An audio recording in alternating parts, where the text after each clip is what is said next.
20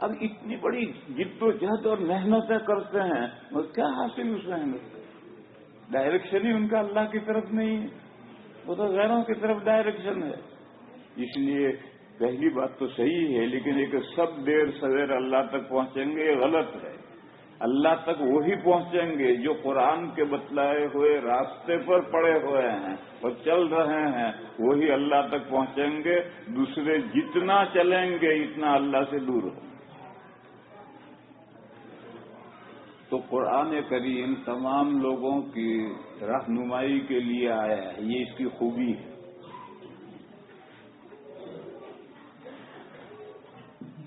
ایک غلط فہمی ہے ہمارے اندر بھی، غیروں کے اندر بھی ہے۔ ہم یہ سمجھتے ہیں کہ قرآن ہماری کتاب کوئی دوسرے کو نہیں دیں گے، اور غیر یہ سمجھتے ہیں مسلمانوں کی ہولی بک۔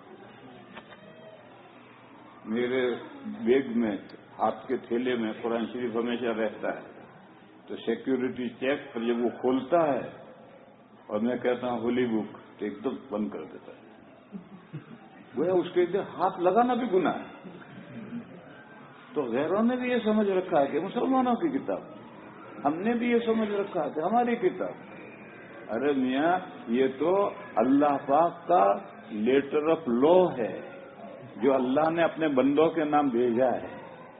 ہر بندے کے نام یہ خط بھیجا ہے، یہ کتاب بھیجی ہے کہ اس کتاب کو پڑھو اور اس کے اس میں جو طریقہ بتایا ہے اس پہ چل کے مجھ تک پہنچو۔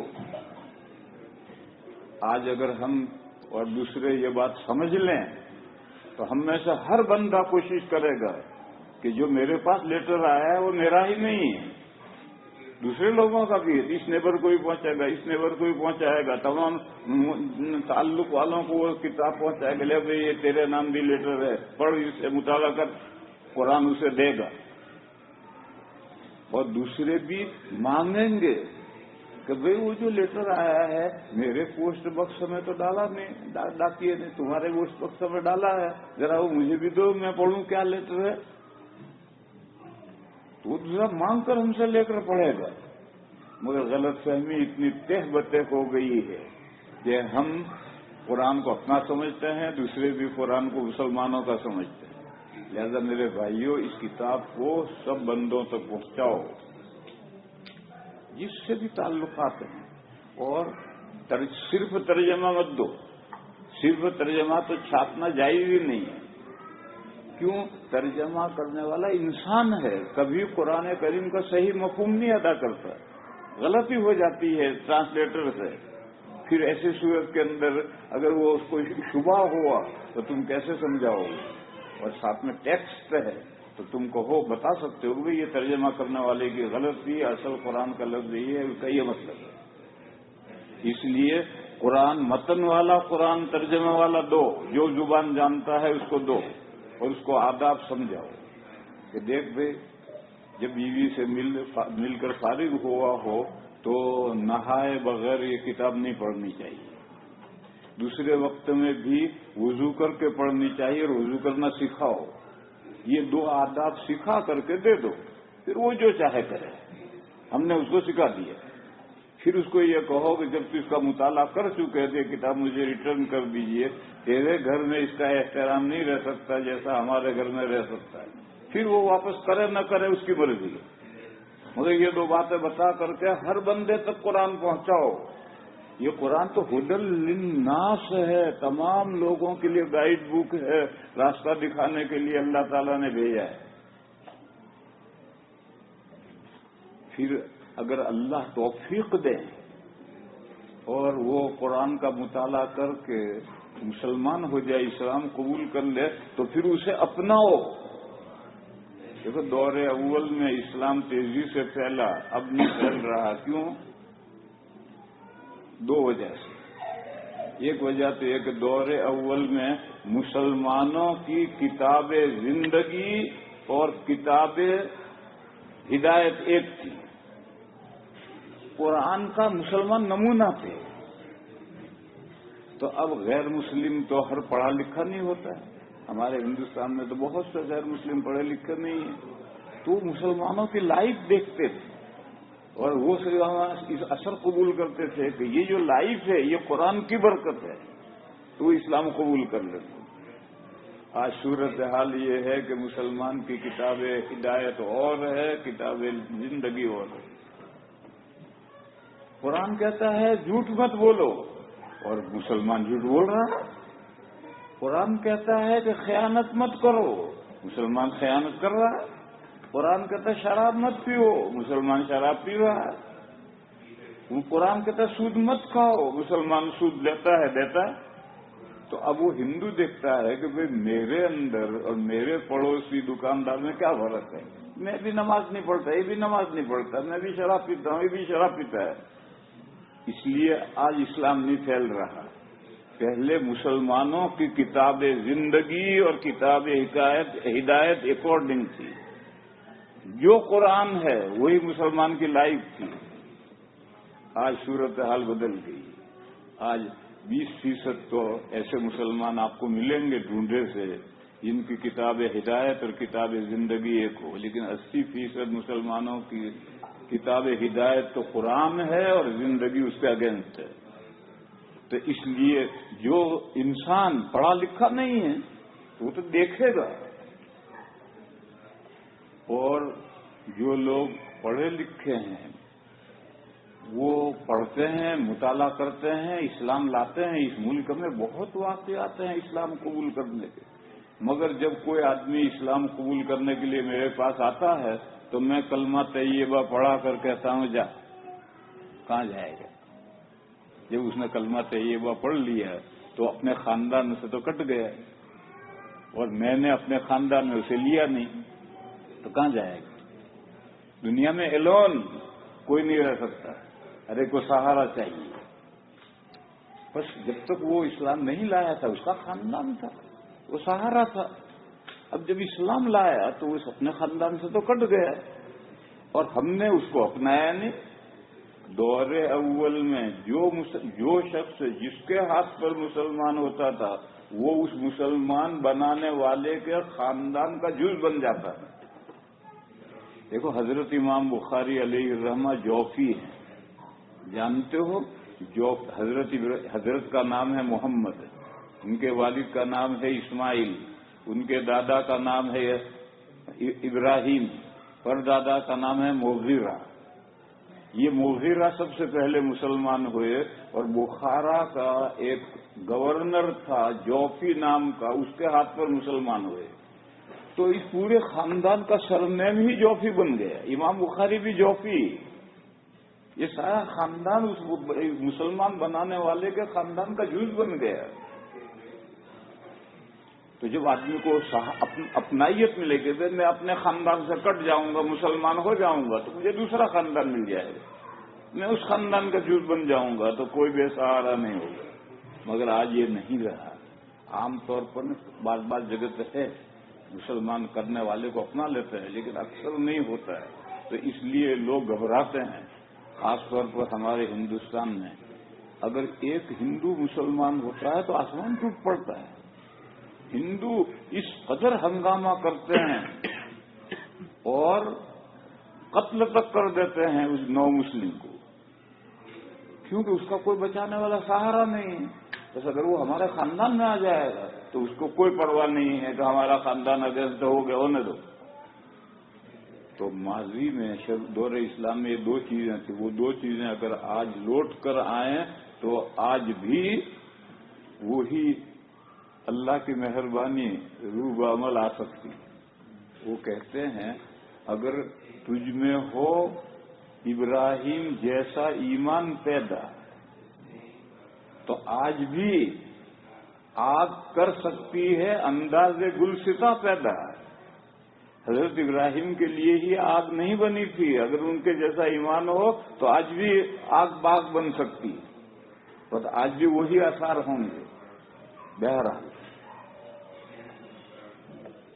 قرآن کی ایک سرخاب کا پر تو قرآن میں یہ لگا ہے کہ قرآن آیا ہے تمام انسانوں کی رہنمائی کے لیے۔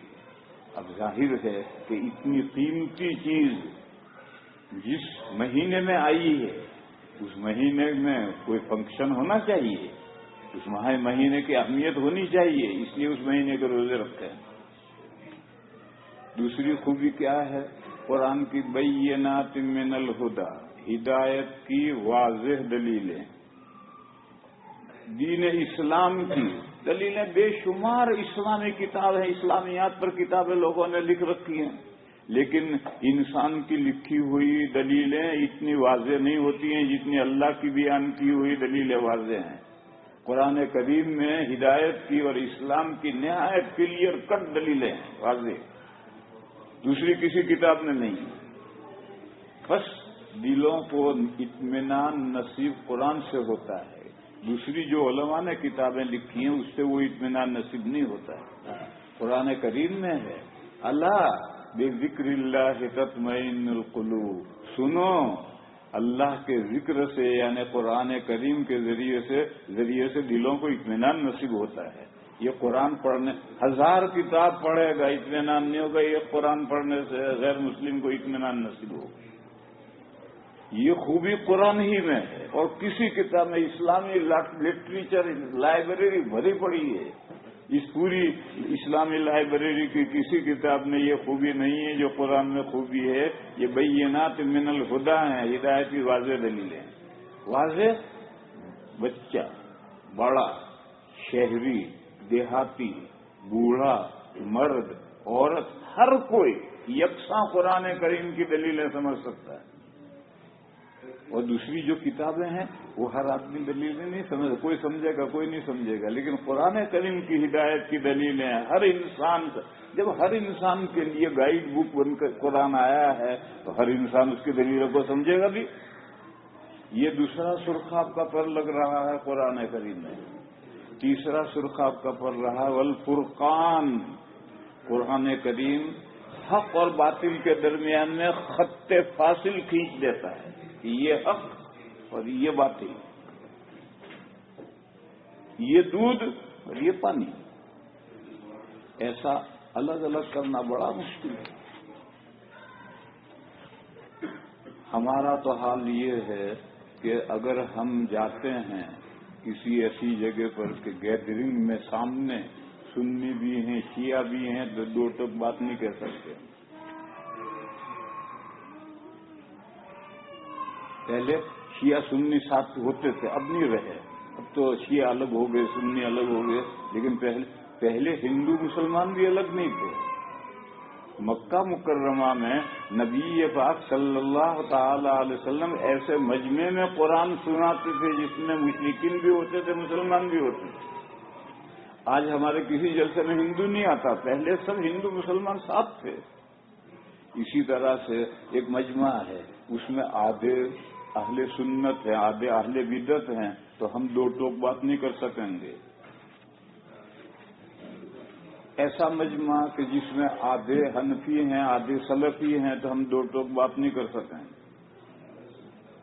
لیکن قرآن کریم دو ٹوک بات کرتا ہے، خط کھینچتا ہے کہ یہ حق اور یہ باطل، وہ کسی کی رعایت نہیں کرتا، وہ تو دو ٹوک بات کہتا ہے۔ دو ٹوک بات نہ کرنے کی میں مثال دوں، ایک بہت بڑے حضرت گزرے ہیں ابن جوزی رحمہ اللہ، بڑے وائز تھے، زبردست واز کہتے تھے۔ ایک مجمع میں واز کہنے گئے، آدھے سنی تھے آدھے شیعہ تھے، تو ایک پرچہ ادھر سے آیا کہ حضرت ابو بکر اور حضرت علی میں افضل کون، ایک پرچہ شیعوں کی طرف سے آیا کہ حضرت علی اور حضرت ابو بکر میں افضل کون۔ اب حضرت پھنس گئے، اگر یہ کہیں کہ حضرت علی افضل تو یہ شیعہ گالیاں دیں گے، جوت ماریں گے، اور اگر یہ کہیں کہ حضرت علی افضل تو خلاف واقعہ بات ہوگی اور سنی غصے بہت ناراض ہو جائیں گے۔ تو حضرت نے کیا جواب دیا؟ جس کی بیٹی جس کے گھر میں وہ افضل، جس کی بیٹی جس کے گھر میں وہ افضل۔ تو سنی سمجھے کہ ابو بکر کی بیٹی حضور کے گھر میں، لہذا ابو بکر افضل، اور شیعوں نے سمجھا کہ حضور کی بیٹی حضرت علی کے گھر میں، لہذا حضرت علی افضل۔ دیکھو نہ سانپ بچا نہ لاٹھی ٹوٹی. یہ ہمیں کرنا پڑتا ہے. ہم ساری دنیا میں گھومتا ہوں، ہر طرح کے لوگوں سے واسطہ پڑتا ہے تو کرنا پڑتا. قرآن یہ نہیں کرتا. قرآن ہے الفرقان، حق اور باطل کو الگ الگ کرنے والا ہے، دونوں کے درمیان میں خط فاصل کھینچنے والا ہے، دودھ کو الگ پانی کو الگ. وہ کسی کی ضروریات نہیں کرتا.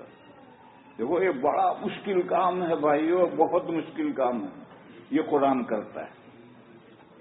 یہ قرآن کریم میں تیسرا سرخ آپ کا پر لگ رہا ہے.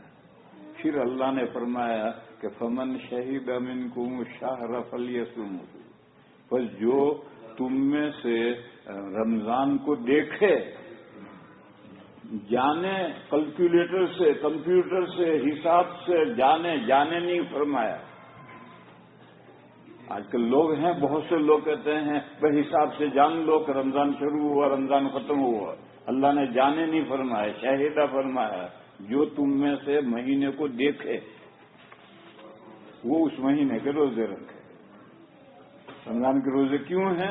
اس لیے کہ اس میں قرآن اترا ہے، اور قرآن میں 3 سرخ آپ کے پر لگ رہے ہیں. اس لیے اس مہینے کو دیکھو تو روزے رکھو. دیکھنے کے مہینہ کیسے دیکھیں گے؟ مہینے کا جو پہلا چاند ہے اس کو دیکھو تو مہینہ دیکھ لیے. اسی لیے نبی پاک صلی اللہ تعالی علیہ وسلم نے فرمایا صوموا لرؤیتی وافطروا لرؤیتی وافطروا. مہینہ دیکھ کر چاند روزے شروع کرو، مہینہ دیکھ کر کے روزے ختم کرو. اور مہینے کے دیکھنے کی صورت سوائے اس کے کوئی نہیں ہے کہ چاند کو دیکھو. پھر دیکھنے پر مدار کیوں ہے؟ اسے ایک مسئلہ اور بیچ میں سن لو. دیکھو بات لمبی ہوتی جا رہی، سوالات تو 1 مہینے کے ہیں.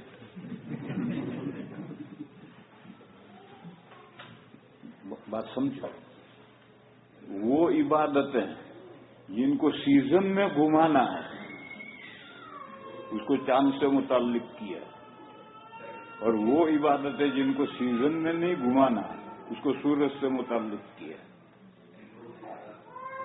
3 عبادتیں ہیں جن کو سیزن میں گھمانا ہے، رمضان، حج اور بقرعید.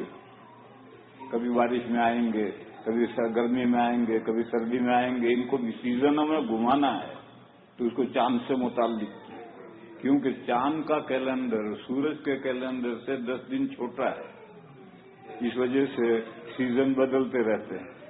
اور جو عبادتیں سیزنوں میں نہیں گھمانی، جیسے نماز ہے، اس کو سیزنوں میں نہیں گھمانی، روز پڑھنی ہے. اس کو سورج سے متعلق کیا کہ سورج کی روشنی نکلے، صبح صادق ہو تو فجر پڑھو، سورج کا کنارہ نکلے تو فجر بند کرو، سورج ڈھلے تو ظہر پڑھو، 1 مثل ہو جائے، 2 مثل ہو جائے عصر پڑھو، غروب ہو جائے مغرب پڑھو، سورج کی روشنی ختم ہو جائے عشاء پڑھو. سب سورج سے متعلق کر دیا کیونکہ تو روز پڑھنی ہے. پھر جو احکام سورج سے متعلق ہیں اور جو احکام چاند سے متعلق ہیں، دونوں کا آنکھ سے دیکھنے پر مدار ہے، حساب پر مدار ہے. شریعت میں ہے ہی نہیں. کیوں؟ دیکھو حضور کی امت کتنی بڑی ہے. اگر آسمان کے تارے گن سکتے ہو تو حضور کی امت کو گن سکتے ہو. اگر درختوں کے پتے گن سکتے ہو تو حضور کی امت کو گن سکتے ہو.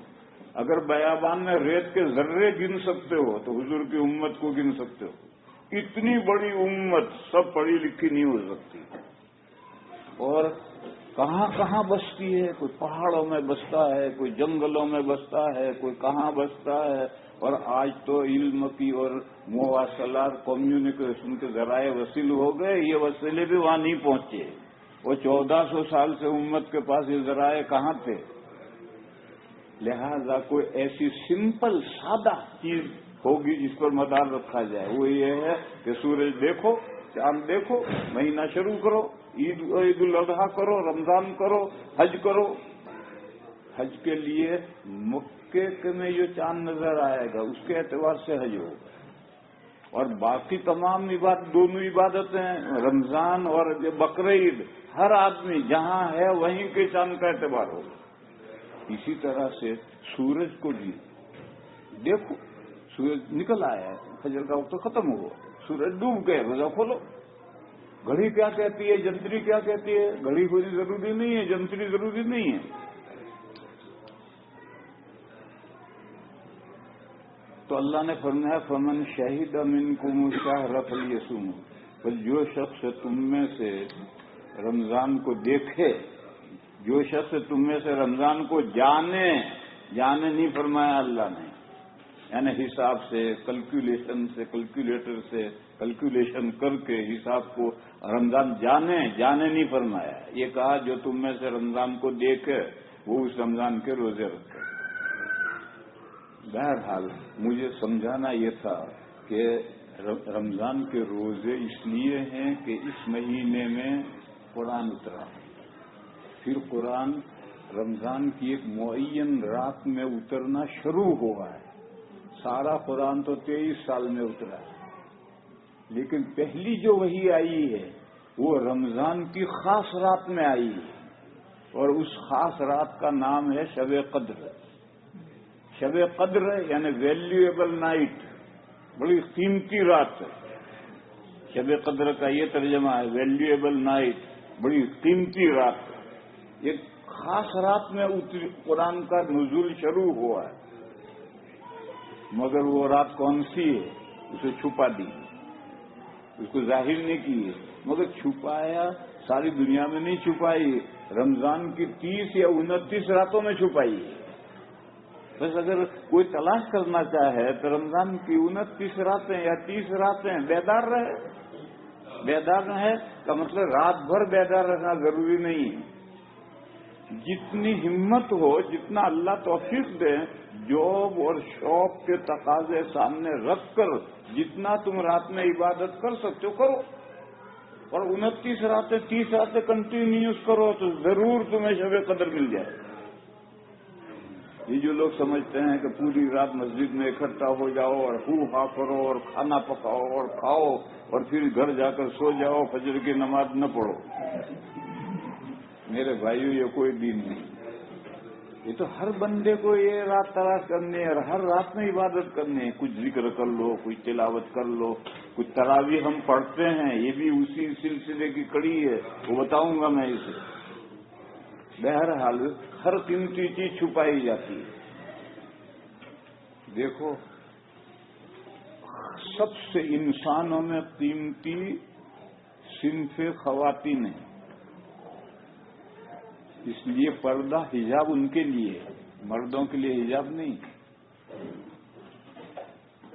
مردوں کے سر سے پیر تک کوئی کشش نہیں ہے بدن میں، تو ننگا پا چھپا لو، باقی بدن کھلا رکھ کر تم جاب شاپ کر سکتے ہو.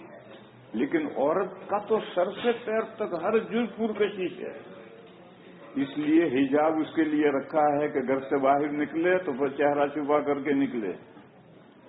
اس ملک میں کچھ لوگ کہتے ہیں چہرے کا پردہ نہیں، تو بھی چہرے کا پردہ نہیں تو پھر کاہے کا پردہ ہے؟ دیکھو، علم کے، نالج کے 5 سورسز ہیں، وہ 5 اللہ نے چہرے میں جمع کیے ہیں.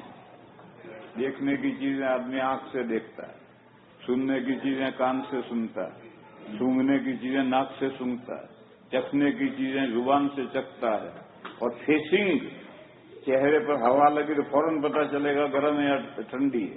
تو 5 سورسز نالج کے اللہ نے چہرے میں جمع، گویا ساری بیوٹی چہرے میں اللہ نے جمع کر دی. پر جب چہرے میں ساری بیوٹی اکٹھا ہے تو چہرے کا پردہ نہیں ہوگا تو پھر کاہے کا پردہ ہوگا؟ یہ ہاتھ کھلے رکھ کر عورت نکلے کوئی نو پرابلم، ٹخنوں سے نیچے پیر کھلے رکھ کر رہے نکلے تو نو پرابلم، موزے پہن کر نکلے تو بہت اچھی بات، لیکن نہ پہنے تو کوئی بات نہیں. لیکن چہرہ تو وہ ہے جو بیوٹی ہے، اسی کو تو چھپانا ہے اجنبیوں سے، غیروں سے، تاکہ ڈاکوؤں کی نظر نہ پڑے. یہ جو اجنبی ہیں جو للچائی نظروں سے دیکھتے ہیں، یہ سب ڈاکو ہیں، ان ڈاکوؤں کی نظر نہ پڑے اس لیے چہرے ہی کو چھپانا ہے. پھر بعض عورتیں یوں لمبی پٹی کھلی رکھتی ہیں، آنکھیں کھلی رکھتی ہیں، اوپر نیچے رکھتی ہیں. اردو میں کہتے ہیں ڈھاٹا باندھا. یہ جو ڈھاٹا باندھنا ہے یہ پردہ نہیں ہے. لڑتی تو آنکھیں ہی ہیں، ناک تھوڑی لڑتی، کان تھوڑے لڑتے ہیں، ہونٹ تھوڑے لڑتے ہیں، یہ آنکھیں ہی تو لڑتی ہیں. اب وہ آنکھیں ساری کھلی رکھی تو حجاب کہاں ہوا؟ اور حجاب کی آیت سورہ احزاب میں ہے کہ اے پیغمبر اپنی بیویوں سے، اپنی بیٹیوں سے، مسلمانوں کی عورتوں سے کہیے کہ جب وہ گھر سے نکلیں تو یدنین علیہن من جلابیبہن، وہ اپنے اوپر اپنے اوڑھنے قریب کر لیں، اپنے اوڑھنوں میں سے کچھ، من تبیزیہ، یدنین علیہن من جلابیبہن، اپنے اوپر اپنے اوڑھنوں میں سے کچھ قریب کر لیں. کیا شکل اس کی؟ دبئی میں جاؤ، وہاں ایک خوش ایریا ہے منخول، وہاں ایک میوزیم ہے، وہاں پرانے عربوں کا کلچر ڈسپلے کیا. وہ میں نے دیکھا ہے، تم بھی کبھی جاؤ تو دیکھیو. تو پرانے زمانے میں عورتیں اون کے اوڑھنے اوڑھتی تھی، موٹے موٹے اوڑھنے، تو کپڑے اون ہی کے چلتے تھے. تو جب وہ ہوتی تھی تو یہ دیکھو میری طرف، وہ اپنے اوڑھنے کے دو پلے یوں کر لیتی تھی اور یوں کر کے چلتی تھی. تو اب وہ موٹا قبضے، پتلا رومال ہے، ہٹ جاتا ہے، تو یوں کرتی تھی. تو یہاں راستہ نظر آ رہا ہے تو چل رہی ہے. جا کے دیکھو، منخول میں میوزیم ہے. عرب عورتیں کس طرح سے راستوں میں چلتی تھی. انہوں نے مطلب کہ ان کا اوڑھنا یوں آگے قریب کر لیتے تھے. اب ایک لکیر سی ہے، یہ مین تبیزیہ ہوا کہ سارا چہرہ نہیں چھپا، ایک لکیر سی ہے، اس لکیر سے دیکھتی ہیں، چلتی ہیں. جو بعض بھائی یہ سمجھتے ہیں کہ حجاب کی آیت سورہ نور میں ہے، سورہ نور میں نہیں ہے، سورہ احزاب میں ہے. اور سورہ نور میں جو آیت ہے جس میں چہرہ کھلا رکھنے کی بات ہے، وہ اس میں تو یہ مضمون ہے کہ عورت کو اپنے گھر میں محارم کے درمیان اور محارم جیسوں کے درمیان میں کیسے رہنا چاہیے. اور 12 کی پوری لسٹ دی ہے کہ ان 12 کے درمیان میں عورت رہے تو وہ چہرہ کھول سکتی. وہ سب محارم ہیں یا محارم جیسے ہیں. لوگوں کو غلط فہمی ہو گئی کہ یہ حجاب کی آیت ہے، وہ حجاب کی آیت نہیں ہے. وہ تو عورت کو محارم اور محارم جیسوں کے درمیان میں گھر میں سلیقے سے رہنا چاہیے. اس میں وہ چہرہ کھول سکتی ہے، ہاتھ اور پیر کھول سکتی ہے، کیونکہ ہر وقت چہرہ گھر میں چھپا رکھنا بڑا حرج ہے. تو آیت وہ تو محارم کے درمیان میں سلیقہ سے رہنے کی آیت ہے. حجاب کی آیت تو سورہ احزاب میں ہے. اور اوڑھنا اپنے چہرے پر قریب کرنے کی مثال یہ ہے جو میں نے بتائی. اور منخول میں جا کر دیکھو، دبئی میں جا کر. تو میں کہہ یہ رہا تھا کہ ہر قیمتی چیز چھپائی جاتی ہے. دیکھو جمعہ کے دن ایک گھڑی ہے جس میں جو مانگو گے وہ ملے گا، مگر وہ گھڑی کب ہے؟ 24 گھنٹے میں رلا دی، چھپا دی. جمعہ 24 گھنٹے کا ہوتا ہے. جمعہ رات کے سورج غروب ہوا اور جمعہ شروع ہوا، نائٹ اور پھر ڈے، پھر عصر کے بعد وہ سورج غروب ہوا، جمعہ ختم. یہ 24 گھنٹے کا جمعہ ہے. اس 24 گھنٹے میں وہ ساعت مرجوہ رلا دی، چھپا دی، ڈھونڈو. تو ہر قیمتی چیز کو تو اللہ تعالی نے رمضان کی وہ رات جس میں پہلی وحی آئی ہے اس رات کو چھپا دیا، شب قدر کو چھپا دیا.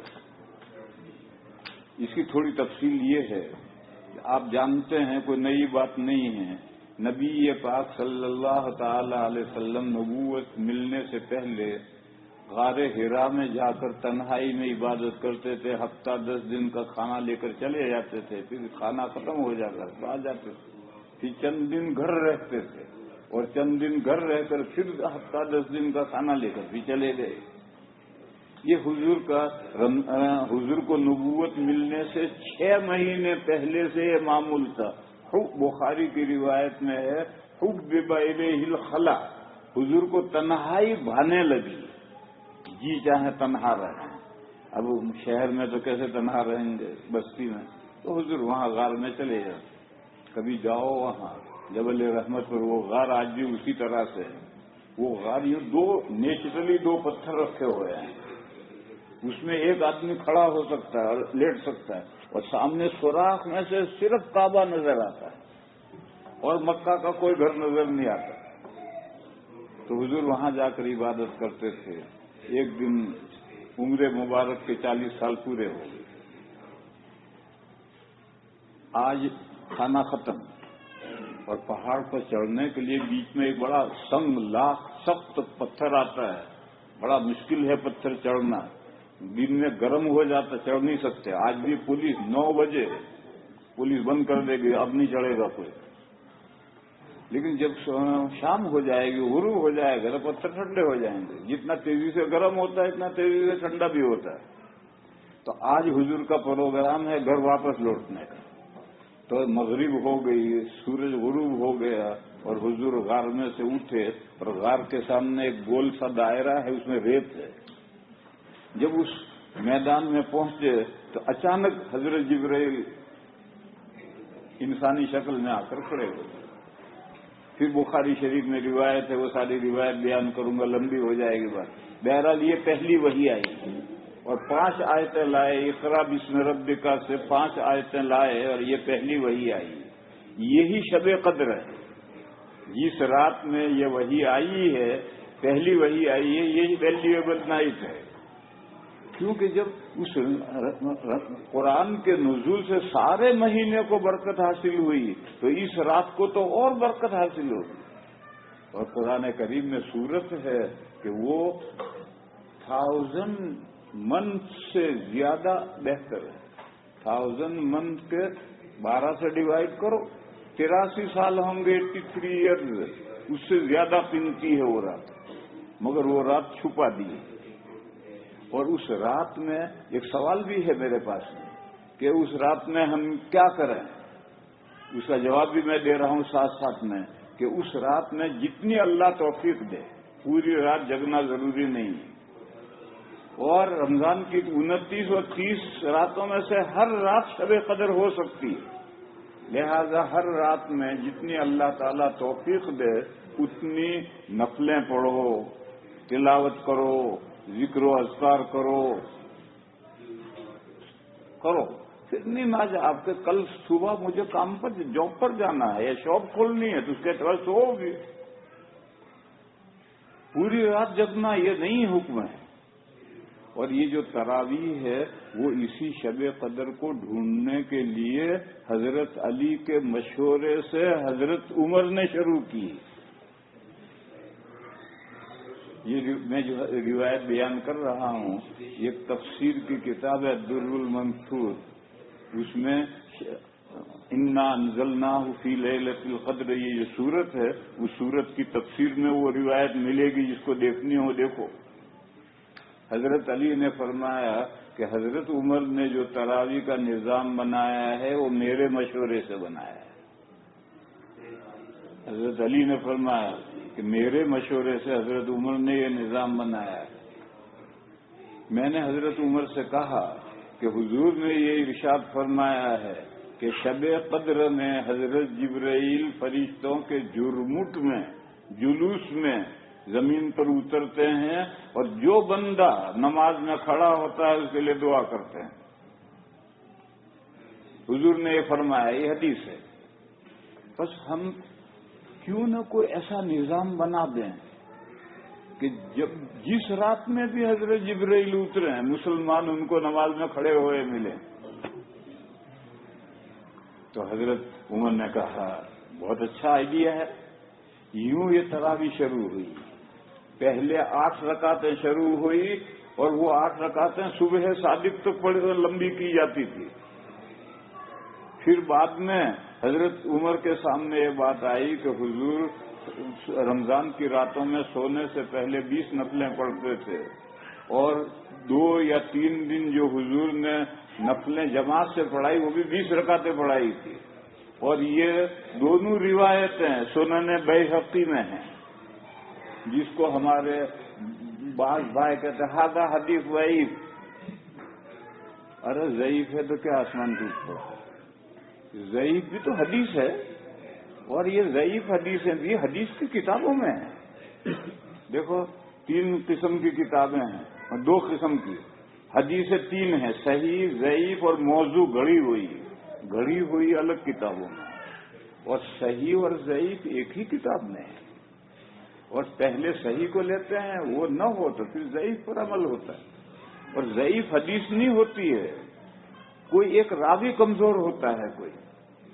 میں اس کو ایک مثال سے سمجھاتا ہوں، اس مثال کو سمجھو. آپ کو دلی جانا ہے، آپ اسٹیشن پر پہنچے، وہاں 2 گاڑیاں کھڑی ہیں، ایک سواری گاڑی کھڑی ہے، ایک گڈس گاڑی کھڑی ہے. سواری گاڑی جا رہی ہے دلی، گڈس گاڑی جا رہی ہے مراد آباد. سواری گاڑی میں 2 ڈبے ہیں، فرسٹ کلاس اور سیکنڈ کلاس.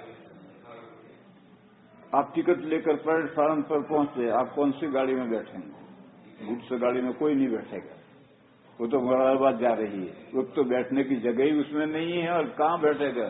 2 ڈبوں کے بیچ میں بیٹھے گا تو بھی مراد آباد پہنچے گا. سواری گاڑی میں بیٹھے گا، پھر سواری گاڑی میں اگر فرسٹ کلاس کا ٹکٹ ہے تو فرسٹ کلاس میں بیٹھے گا، اور سیکنڈ کلاس کا ٹکٹ تو سیکنڈ کلاس میں بیٹھے گا، اور دونوں دلی پہنچیں گے. بس اگر مسئلے میں اعلیٰ درجے کی صحیح روایت ہے تو وہ لیں گے. فرسٹ کلاس کا ٹکٹ ہے، سیکنڈ میں کیوں بیٹھیں گے؟ ضعیف حدیث کچھ پڑھ دیں گے. لیکن اگر کسی مسئلے میں صحیح حدیث ہے ہی نہیں، ضعیف ہی حدیث ہے، ٹکٹ ہی سیکنڈ کلاس کا ہے، تو فرسٹ کلاس میں کہاں سے بیٹھے گا؟ دیکھو صلاۃ التسبیح ہم پڑھتے ہیں، اس کی 11 حدیثیں ہیں اور سب ضعیف ہیں. لیکن دور اول سے امت صلاۃ التسبیح پڑھتی چلی آ رہی ہے. اس لیے یہ پھر ایک بڑے حضرت آئے، انہوں نے یہ جو سیکنڈ کلاس کا ڈبہ ہے یہاں سے کاٹا اور کاٹ کے گڈس گاڑی میں لگا دیا. حدیث کی تمام کتابوں میں سے ضعیف حدیثیں چن کر نکالی اور موضوعات کے ساتھ کر دی. اب عرب نوجوانوں کا ذہن بن گیا حاضہ حدیث ضعیف، یعنی یہ حدیث موضوع گڑی ہوئی. ارے گڑی ہوئی نہیں ہے، گڑی ہوئی تو حدیث ہی نہیں ہے. اور یہ تو سیکنڈ کلاس کا ڈبہ ہے، جب فرسٹ کلاس کا ٹکٹ نہ ہو تو اس میں بیٹھنا ہے. تو 2 حدیثیں ہیں اور دونوں ضعیف ہیں، مگر صحیح حدیث تو ہے ہی نہیں کہ وہ 11 رکعتوں والی حدیث، وہ تو تہجد کی ہے. اگر اس پر عمل کرنا ہے تو حضور تہجد کی 11 رکعتیں 12 مہینے پڑھتے تھے. تم بھی 12 مہینے پڑھو. 8 رکعتیں تہجد کی اور 2 رکعتیں 3 رکعتیں وتر کی، 12 مہینے پڑھو تو ہم سمجھیں کہ تم حضرت عائشہ کی حدیث پر عمل کر رہے ہو. یہ کیا بات ہے؟ میٹھا میٹھا ہف ہف کڑوا کڑوا تو.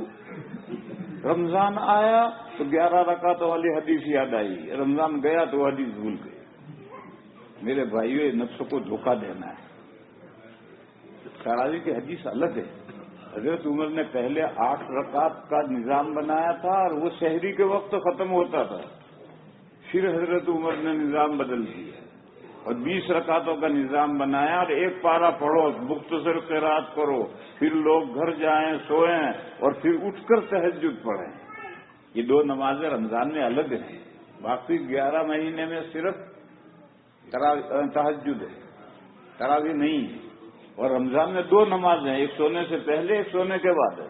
یہ رمضان کی سونے سے پہلے جو نماز ہے ایکسٹرا ہے، دوسرے مہینوں میں نہیں ہے. تو میرے بھائیوں، بات دوسری طرف چلی گئی. حضرت علی کرم اللہ وجہہ نے کہا کہ میرے مشورے سے حضرت عمر نے یہ نظام بنایا ہے تاکہ جس رات میں جبرائیل اتریں گے مسلمان نماز میں کھڑے ملیں گے تو ان کے لیے دعا کریں گے. یوں یہ شروع ہوا ہے. تو اگر کوئی پابندی سے تراویح پڑھ لیتا ہے تو انشاءاللہ شب قدر ملے گی اسے. اور اس سے زیادہ اگر کچھ تراویح کے بعد میں نفلیں پڑھے، کچھ تلاوت کرے، کچھ ذکر کرے، کچھ صبح اٹھ کر کے تہجد پڑھے 29-30 راتوں میں تو ضرور اس کو شب قدر ملے گی. بھئی اتنا ہی کرنا ہے، رات بھر جگنا ضروری نہیں. تو میرے بھائیوں، میں کہہ رہا تھا کہ رمضان قیمتی اس لیے کہ رمضان میں قرآن نازل ہو، اور شب قدر اتنی زیادہ قیمتی اس لیے کہ اس رات میں پہلی وحی آئی. اس وجہ سے اللہ تعالی نے رمضان کے روزے فرض کی اور نبی پاک صلی اللہ تعالی علیہ وسلم نے تراویح مسنون کی، 2-3 راتیں جو پڑھائی وہ مسنون کی، پھر اس کا فرضیت کے خوف سے پھر نہیں پڑھائی، پھر جب وہ فرضیت کا اندیشہ نہیں رہا تو حضرت عمر نے حضرت علی کے مشورے سے اسے شروع کی۔ اس لیے یہ رات بھی اس لیے قیمتی ہو گئی ہے اور اس مہینے کے روزے اس لیے ہیں اور رات کی تراویح اس لیے ہے۔ یہ اس سوال کا جواب ہے۔ آج اللہ کا فضل ہے کہ ہم روزے تو رکھ ہی رہے ہیں اور آج ہم نے قرآن کریم بھی پورا کیا، اور یہ جو طریقہ چل پڑا ہے امت میں یہ غلط طریقہ ہے۔ آخری عشرہ تو برباد، ابھی تو آخری عشرے کی قیمتی راتیں آ رہی ہیں۔ اب علم ترا سے تراویح ہو گیا، علم ترا سے تراویح ہو گیا۔ ارے پورا رمضان یکساں ڈیوائڈ کر کے قرآن پڑھو۔ ہندوستان میں حضرت شاہ ولی اللہ صاحب کا میں نے نام لیا تھا، ان کے 4 بیٹے تھے، چاروں بڑے بڑے علماء ہیں۔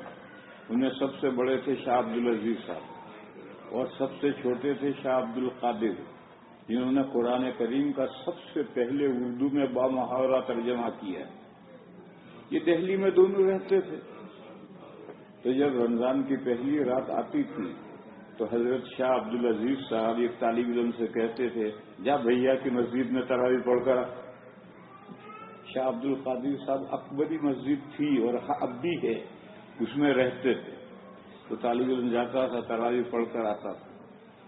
شاہ صاحب پوچھتے تھے آج بھائی نے کتنے پارے پڑھے؟ اگر وہ کہتا 2 پارے پڑھے تو شاہ صاحب اعلان کر دیتے تھے کہ یہ رمضان 29 کا پورا ہوگا، اور اگر وہ کہتا کہ بھائی نے 1 پارا پڑھا تو شاہ صاحب اعلان کر دیتے تھے کہ یہ رمضان 30 کا پورا ہوگا۔ وہ صاحب کشف تھے، تو پورا رمضان 1 پارا پڑھو۔ اب ہمیں کشف تو ہوتا نہیں، تو 4 دن سوا پڑھ لو، تاکہ پچھلی رات اگر مس ہو جائے تو قرآن 29 کو پورا ہو جائے۔ یہ صحیح طریقہ ہے۔ یہ جو 1 عشرے میں ختم کر کے بیٹھ گئے، 2 عشرے میں ختم کر کے بیٹھ گئے، یہ تو یا لمن تعلمن سے زیادہ کچھ نہیں پڑھتے۔ تو جا میں آیا، تو جا میں آیا، تو جا میں آیا، تو جا میں آیا۔ اس طرح قرآن پڑھنے سے تو حدیث میں ہے کہ رب قارئ للقرآن والقرآن یلعنہ، بعض لوگ قرآن پڑھتے ہیں، قرآن ان کو لعنت بھیجتا ہے۔ یہ 10 دن اور 20 دن کا ختم کرنے کا طریقہ غلط ہے، اور یہ جو آخری عشرہ لگا اور فٹافٹ ہر مسجد میں ختم ہونے لگے، یہ بھی غلط ہے۔ 29ویں رات میں قرآن پورا کرو، اور پہلی 4 راتوں میں سوا پڑھو، پھر 1 پڑھو، تاکہ اور اطمینان سے صاف واضح پڑھو، تاکہ لوگوں کو بار بھی نہ ہو اور پھر لوگوں کو سونے کا موقع بھی ملے۔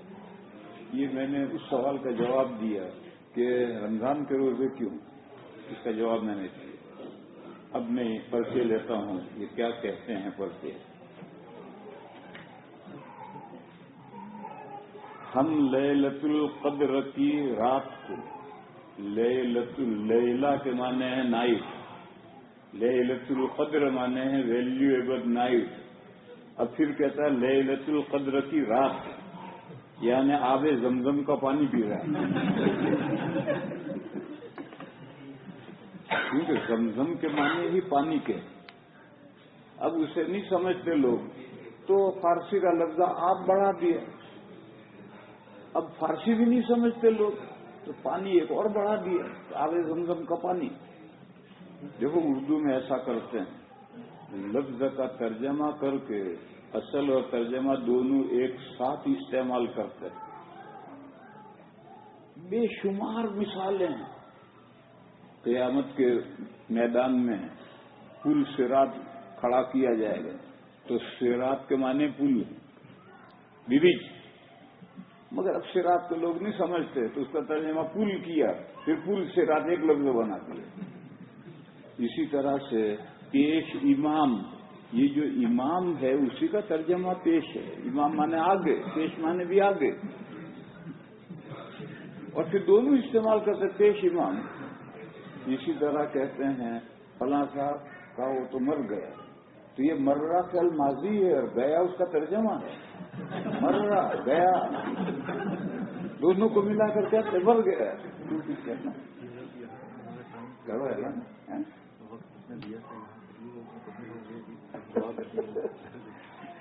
دیکھو بھائی مولانا صاحب فرما رہے ہیں کہ اس جگہ کو رینٹ پر لیا ہے اور جتنا وقت ٹائم متعین ہوا ہے وہ وقت پورا ہونے لگا ہے. اسی لیے میں نے کہا تھا کہ میرے پاس میں سوالات 1 مہینے کے ہیں. اس لیے یار زندہ اپنی مسجد ہوتی میں صبح تک آپ کو بٹھائے رکھتا. اپنی مسجد ہوتی میں صبح تک بٹھائے رکھتا شہری تک. مگر یہ رینٹ کا مسئلہ ہے. لہٰذا میرے بھائیوں آج امام صاحب نے ذکر پڑھائے ہیں تو یہ ختم قرآن کی دعا کریں گے اور آج کی مجلس موقوف. یار زندہ صحبت باقی. کل کا دن پھر نہ ہو. ایسی جگہ رہو جہاں اپنی جگہ ہو تاکہ میں رات بھر تمہیں سب سوالات کے جوابات دوں. آج مجبوری مجھے نہیں آتی. مجھے دعا کرانا نہیں آتا, دعا کرنی آتی. کرانا میرے بس کا نہیں. لوگ یہ کرو مجھے نہیں آتی. 2 چیزیں الگ الگ ہے. دعا کرنا ہے مجھے آتی الحمدللہ, میں کرانا نہیں آتی.